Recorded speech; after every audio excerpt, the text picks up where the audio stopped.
Alright, so we decided to go with the MotoFab lifts, the leveling kit, the 3-inch kit. So it's 3 in the front and 1 inch in the back.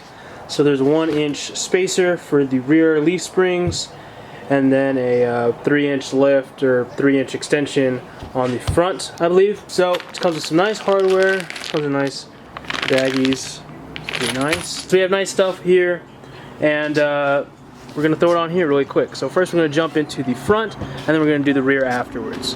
Let's go ahead and get started with the front. Alright, so the first thing you want to do is take off the brake line brackets. So there's one right here, and one right here. This one is a 13 mil. And then these two right here are 10 mils.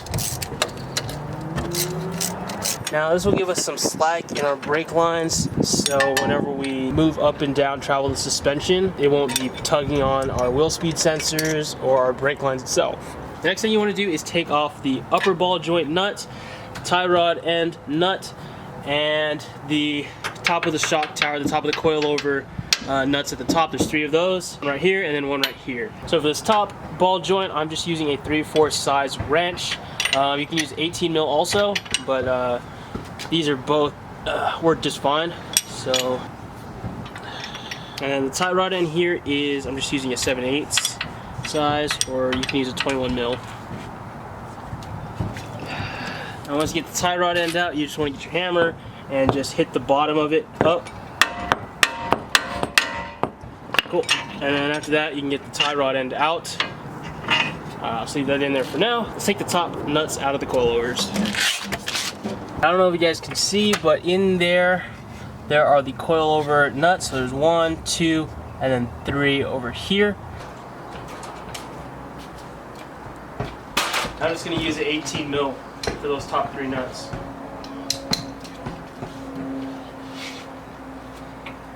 The next thing you want to take off is this right here. This is the stabilizer bar, the sway bar linkage. You just want to take it apart. I just put an adjustable wrench up top and then a 15 mil on the bottom, and then just slowly take it off. I suggest putting some PV blaster or some type of WD-40 or something like that on these threads, because sometimes they're a little tough to get at.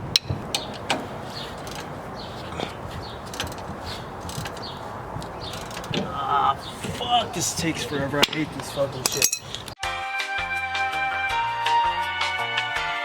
So after you take off that sway bar bushing, you want to take off the bottom mounts for the coilover or the strut, whatever you want to call it.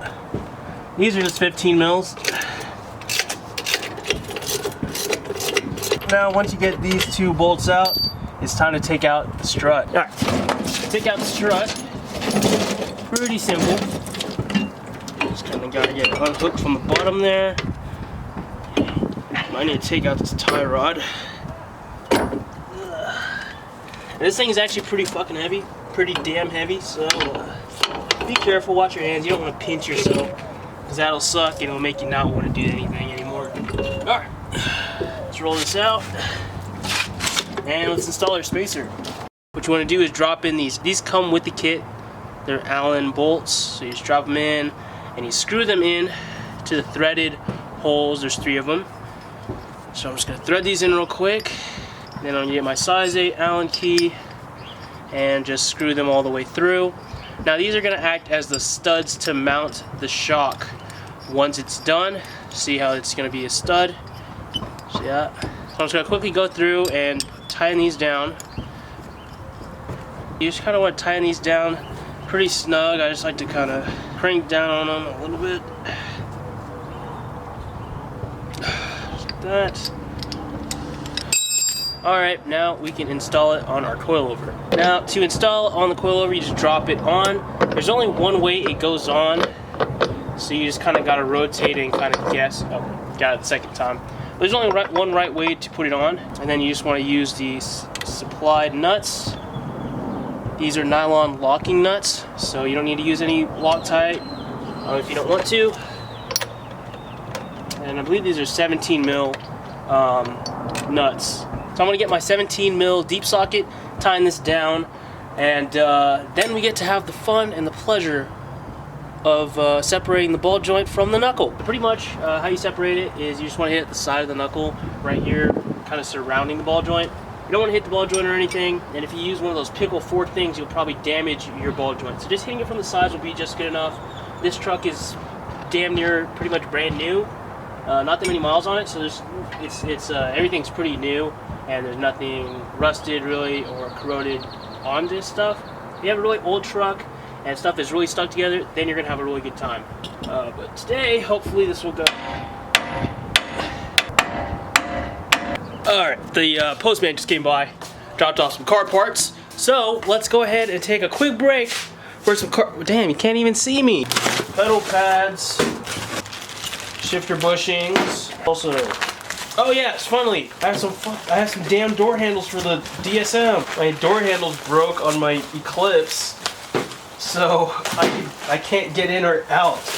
Yeah, so I got some door handles. Sweet. Alright, so if you don't know about Tanya, the Eclipse, the 97 GS Eclipse, then subscribe to the channel because I haven't posted any videos yet, and they're about to all come out. It's about to be a month or two long series, restoring, repainting, turboing the 420A. I bought this clapped out guy for 500 bucks, and I'm gonna see if I can make a track car and possibly flip this thing. So, stay subscribed to the channel if you want to see more about Tanya the Eclipse. If not, if you don't give a damn, then we're gonna go back to our scheduled programming right now.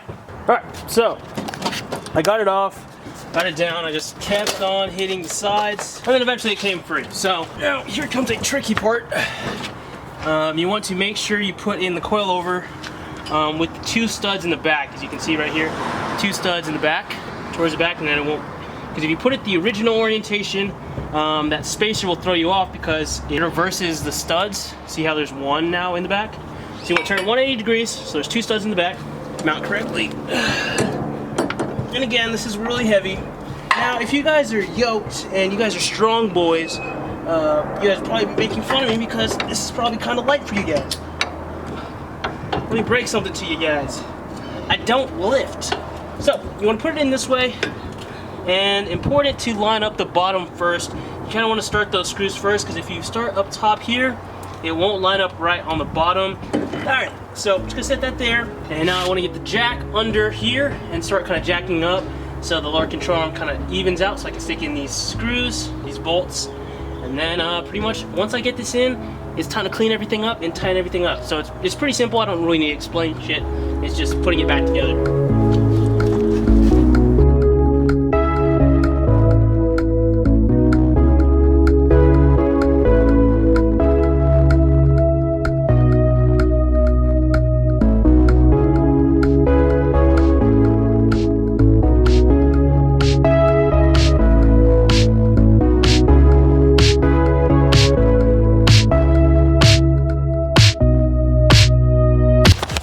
So I'm working on the back right now, and you want to do both sides at the same time, or at least I am.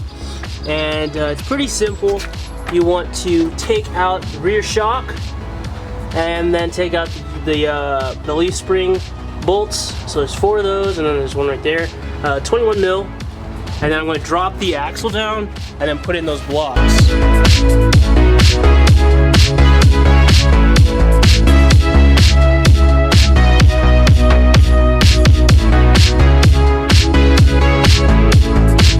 Quickly drop in the spacer. Old one comes out, new one goes in, boom, like that.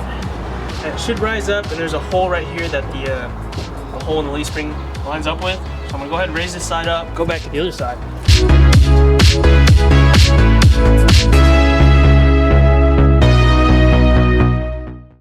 Alright, so we just finished.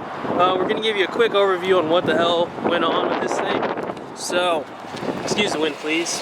Alright, so there's a 2-inch spacer here that lifts up the front 3 inches. I have a little tape measure here so I can show you how much it raised it up.